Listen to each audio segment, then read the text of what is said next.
y por la propia Universidad Linda Simón Bolívar, autor del libro La Facultad Reglamentaria del Ejecutivo, Atribuciones, Intensidad, Problemas del Ejercicio y Control. Damos la bienvenida al magíster José Chaco Salgado.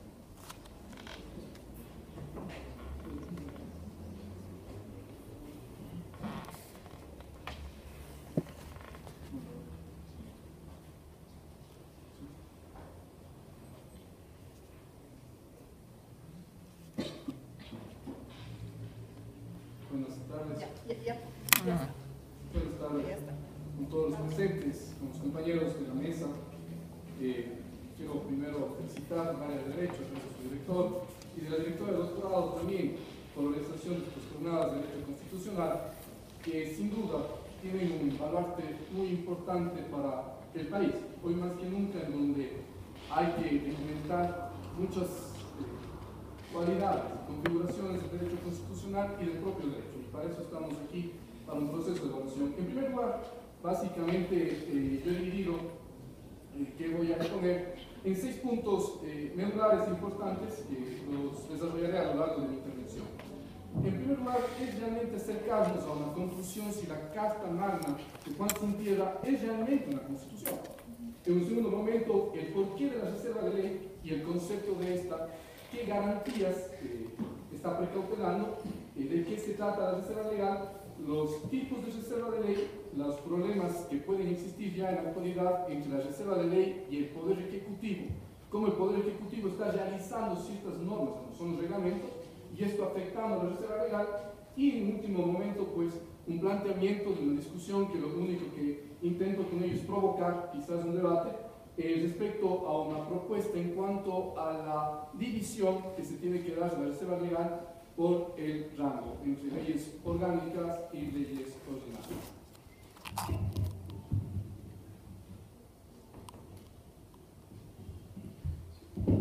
¿Se me escucha ahí? ¿Está bien? ¿Sí, no? Bueno, en tanto, el primer punto que yo planteaba para la discusión y que claramente es una posición que la tengo es de que la Carta Magna de Juan Sin Tierra no es una constitución. No es una constitución porque, en primer lugar, es un documento en donde se establece no derechos, sino privilegios de una clase preferente y determinada de la época. Aquí no se configuran derechos para las personas ni para los seres humanos. Simplemente se configuran privilegios. Ese es uno de los puntos medulares que llevan a decir que no es una constitución. En un segundo momento, no es un pacto democrático con la población. Es un pacto que se da entre el rey y los varones de la época a través de un proceso de presión, de un proceso en el cual el rey se encontraba claramente obligado a firmar el documento, pero que no implicaba por ningún momento un pacto democrático. En tercer momento, sostengo que tampoco es una constitución porque el control que tiene el rey no es un control auditado por la población, que es una de las características importantes de la Constitución a través de la configuración de controles que hace la población al poder constituir. Por estas características yo sostengo de que no es una constitución, aunque por supuesto a la época nos da elementos importantes para poder posteriormente nosotros ir obteniendo principios, reglas e instituciones que se desarrollarían en un momento posterior dentro del sistema anglosajón sobre todo y que posteriormente, como bien indicado el doctor Alarcón, han sido transportados a Latinoamérica y previo paso, ¿no? por Europa continental. Ahora bien, la Carta Magna no configura en absoluto una reserva legal, tampoco la configura. Sin embargo, lo que sí hace la Carta Magna es establecer límites al poder que giraba en torno al rey, límites al poder del monarca. Al establecer esos límites, específicamente, para quienes tengan ahí la Carta Magna de Juan Sin Tierra, de 1215, el artículo 2. El artículo 2 establece que habrá un Consejo General o Consejo Común de Comunes, en virtud del cual este Consejo de Comunes podrá establecer ciertos tributos. Este Consejo de Comunes, ¿qué era lo que implicaba? Que ya únicamente el rey no era el que tenía la potestad para realizar esta determinación tributaria, para realizar este proceso, si se quiere, de una disposición o un enunciado normativo por el cual se llegase a cobrar tributos o a establecer cuotas políticas. Es decir, más que una reserva legal, en estricto sentido, lo que se configura es ya una limitación al poder que giraba en torno al rey para que sea otro organismo. Algunos doctrinarios dicen que este organismo del Consejo Común es el predecesor del Parlamento. Yo considero que no, porque el Parlamento básicamente es la representación popular. El Parlamento tiene que tener una connotación importante de población, de diversidad plural, ideológica, económica, social, cultural, que aquí no había. El Consejo de Comunes estaba conformado por los plegados de la Iglesia, por los principales nobles del momento y también por fedatarios del rey. Consecuentemente no es democrático, como claramente lo dije, no es un parlamento, pero es importante en tanto y en cuanto, y con esto quiero insistir, y que esta es la idea principal de esta intervención, que es importante y en tanto la hegemonía del rey, el poder en torno al rey, ya no es único, ya no es absoluto, sino que existe ya un Consejo de Comunes que va a realizar ciertas facultades que antes estaban únicamente atribuidas al rey. En consecuencia, al establecer esta división clara de un poder, es decir, tampoco podemos hablar de una división de poderes, ni mucho menos, pero sí un freno importante al poder que únicamente existe a la fecha alrededor del rey, podemos entonces hablar de que existe ya un inicio, un principio originario de la reserva legal. Ahora bien, la reserva legal realmente tiene otros puntos de partida, ¿no? Básicamente, podemos decir que el más importante es la Revolución Francesa. En un Estado liberal, la Revolución Francesa, con la Declaración de los Derechos del Hombre y Ciudadano, en el artículo 4, establece que únicamente a través de ley se podrá tratar las libertades de los individuos. Es el artículo 4 de esta declaración y que, claro, hasta la actualidad tiene vigencia y por eso la importancia de la reserva legal, que incluso ha sido trasladada al sistema interamericano y a los organismos internacionales, como en la Convención Americana, el artículo 30 de la Convención, sostiene de que únicamente por ley se podrá restringir derechos, limitar libertades o configurar garantías de los ciudadanos. En consecuencia, tiene importancia hasta nuestros días en el contexto internacional. Ahora bien, ¿por qué surgió la reserva legal? Entrando en materia y tratando de profundizar ya dentro del constitucionalismo ecuatoriano. La reserva legal surge a la respuesta a una pregunta en específico. ¿Quién o qué organismo o institución es competente para limitar los derechos y las libertades de los ciudadanos? Entendiendo que es una tarea bastante singular y que podría generar muchos conflictos. En consecuencia, la mayor respuesta es de que se debió buscar siempre un órgano plural, diverso, donde exista mayor representación de aquellos ciudadanos que van a ser limitados en derechos y libertades, para que este órgano sea el encargado de configurar aquellos. Es decir, sin violentar el hecho de que existe una representación para el proceso de producción de una norma que venga a restringir libertades o que venga a configurar derechos. La reserva legal como concepto, pues básicamente entendemos de que es un precepto constitucional que tiene como fin sostener que determinadas materias sean realizadas únicamente a través de un acto legislativo. Acto legislativo de tipo legal, porque obviamente no nos podemos ampliar la reserva legal que se trataría a los actos legislativos realizados en gobiernos menores, locales, como ordenanzas y demás, que también son actos legislativos, pero este es un acto legislativo del Parlamento, insisto, por la pluralidad y la diversidad que inicia el Parlamento a representar, en donde se entienden que están mayorías, minorías, con la diversidad que esto implica. Dentro de la gran división de las garantías, nosotros tenemos garantías genéricas y garantías jurisdiccionales, o las que yo les llamo garantías reactivas. Las garantías genéricas son aquellas que se ha producido en abstracto para poder proteger a la persona general, en abstracto, sin individualización de quién es, de los actos de poder público, del ejercicio del poder como un límite y un freno formal y material al ejercicio del poder. Al ser estas garantías genéricas en abstracto, tenemos que ubicar aquí a la reserva legal. Dentro de las garantías genéricas, nosotros ubicamos a la reserva legal, al bloque constitucional, ubicamos a la rigidez constitucional. Dentro de ellas también se encuentra el contenido esencial de los derechos, como una máxima protección que realiza la las garantías genéricas, porque, insisto, es indistintamente de la persona, no está determinada la persona hacia quien esta protección se realiza, mientras que las jurisdiccionales, como nosotros conocemos, acción de protección, a las data, a los cuerpos, están directamente direccionadas hacia la afección o violación de derechos que se pueda realizar a una persona. Consecuentemente, la reserva legal, entonces, tiende a protegerse en abstracto, en general, a indeterminadas personas, por ser una garantía de tipo genérico. La existencia de esta reserva, como vamos viendo del desarrollo de esta intervención, pues tiene como fin, aparte de la protección a la persona, limitar el ejercicio del poder. Que el poder no rebase los límites elementales en la configuración de derechos y en la limitación de libertades de la persona. Por ello, se ha generado esta reserva legal. Pero además yo le pongo un talante más importante en la actualidad con el constitucionalismo actual, que la reserva legal también busca precautelar una legitimación democrática del acto que genera una ley. ¿Y por qué hablamos de la legitimación democrática? Vamos a ir entrando en esto quizás cuando se toque la potestad reglamentaria y los reglamentos realizados por el Ejecutivo, pero sin duda, un Parlamento, como se ha quedado ya sentado, tiene una configuración plural y diversa, mientras que un Ejecutivo, por más que represente mayorías, por más que haya ganado con 60-70% de la población en votos, siempre va a ser una única mayoría ideológica, política, social, que es afín a esa visión. Mientras que en el Parlamento, sin duda, se van a establecer diversidad de criterios y diversidad de conformaciones ideológicas. La reserva legal se clasifica de acuerdo a su naturaleza, a su rango y a su intensidad. De acuerdo al rango, por ejemplo, nosotros encontramos a las leyes orgánicas y las leyes ordinarias.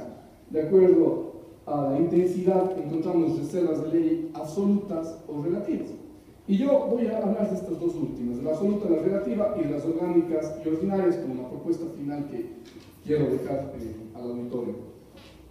La reserva absoluta es cuando la Constitución, a través de su precepto constitucional por el cual establece la reserva legal, expresamente, con límites, establece qué materias debe tratar el legislador, pero dejando un campo muy cerrado a su tratamiento. Es decir, no deja a discrecionalidad del legislador otros tópicos u otras materias para que los trate. Es decir, muy claramente expresa qué materias tienen que ser abordadas por el legislador. Mientras que la relativa, en su defecto, lo que hace es relativizar esta reserva, valga la redundancia, en el sentido de que lo único que realizará, es decir, tendrá que tratar materias que versen sobre derechos, tendrá que tratar materias que versen sobre libertades, es decir, hay un campo amplio donde todo es libertades y poco también es libertades.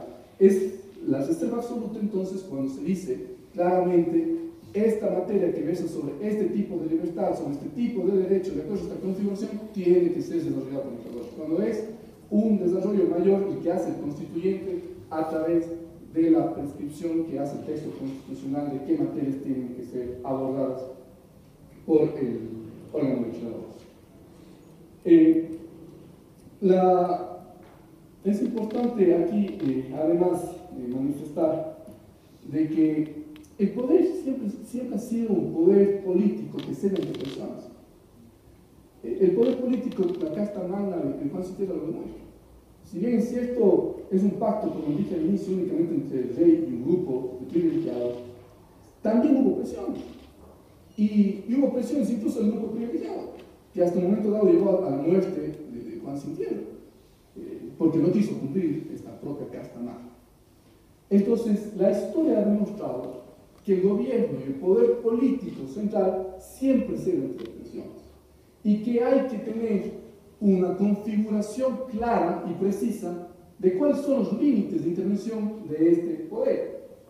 Y por ello la importancia entonces de los límites al poder y del respeto a las minorías que no ostentan poder político. Consecuentemente, la reserva de ley no únicamente que viene a ser entonces una división de poder, un límite al poder, ni mucho menos. Es también una protección clara a las minorías y un respeto al principio democrático que se establece en las constituciones y en las constituciones actuales de Latinoamérica, en el nuevo constitucionalismo latinoamericano. voy a ir avanzando en esto, y incluso es importante que se sostenga ya avanzando hacia los reglamentos ejecutivos. ¿Cuál es el problema? Yo he encontrado el siguiente problema, que es la potestad reglamentaria del Ejecutivo. El Ejecutivo en el Ecuador, de acuerdo al artículo 147, numeral 13 de la Constitución, única y exclusivamente puede realizar reglamentos de ejecución, que tengan como fin desarrollar la ley para su correcta aplicación sin contravenirla y sin alterarla. Sin embargo, en varias ocasiones, en varios tipos reglamentarios, por tiempo no los puedo exponer, porque me gustaría mostrarlos en otro momento, el Ejecutivo ha ido más allá de esta potestad. Ha entrado a regular materias que son de estricto dominio legal, en donde existe reserva legal y tiene que realizar únicamente el legislador.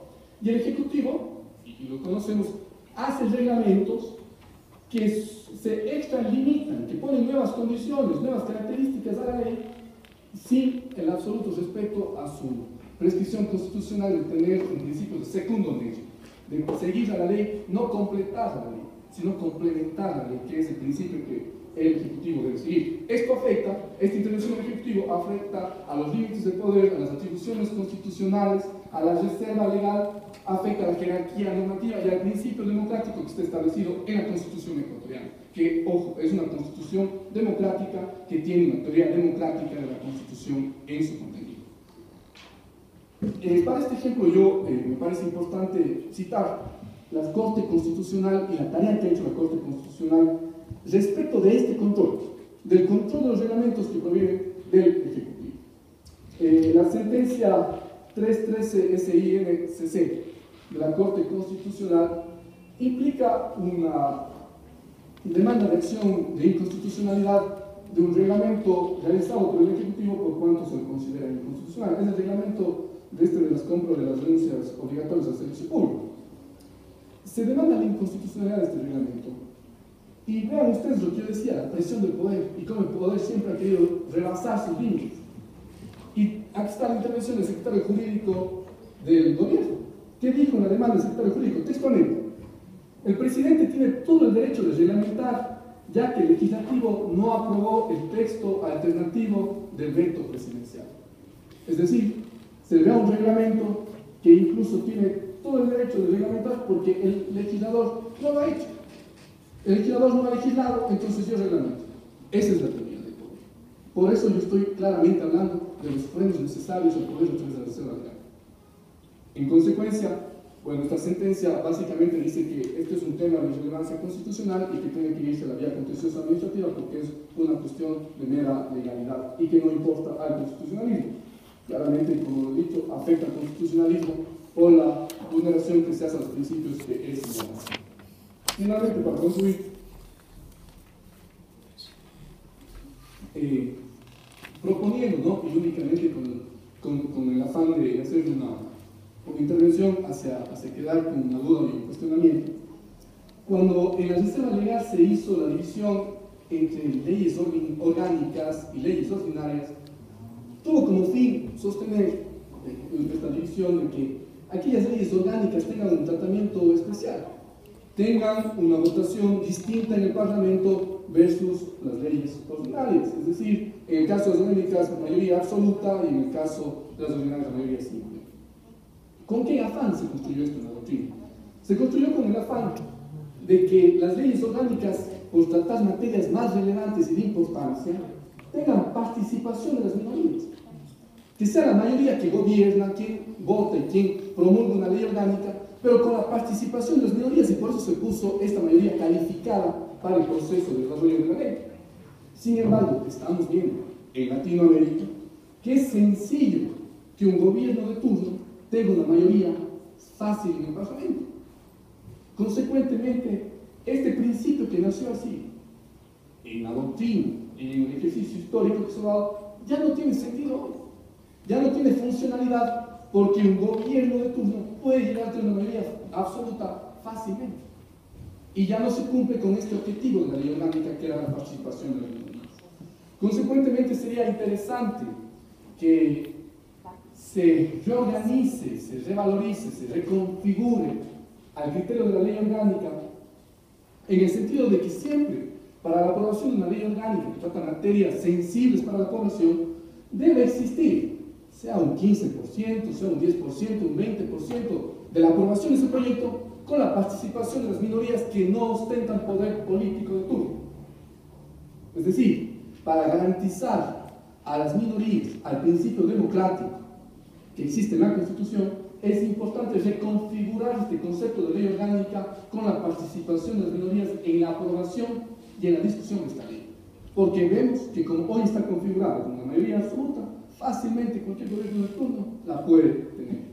Y finalmente, pues, el trabajo de la Corte Constitucional, que siempre es un trabajo al que nosotros esperamos que sea un órgano contramayoritario, que sea un órgano en defensa de los derechos de minorías y de control al ejercicio del poder político. Muchas gracias.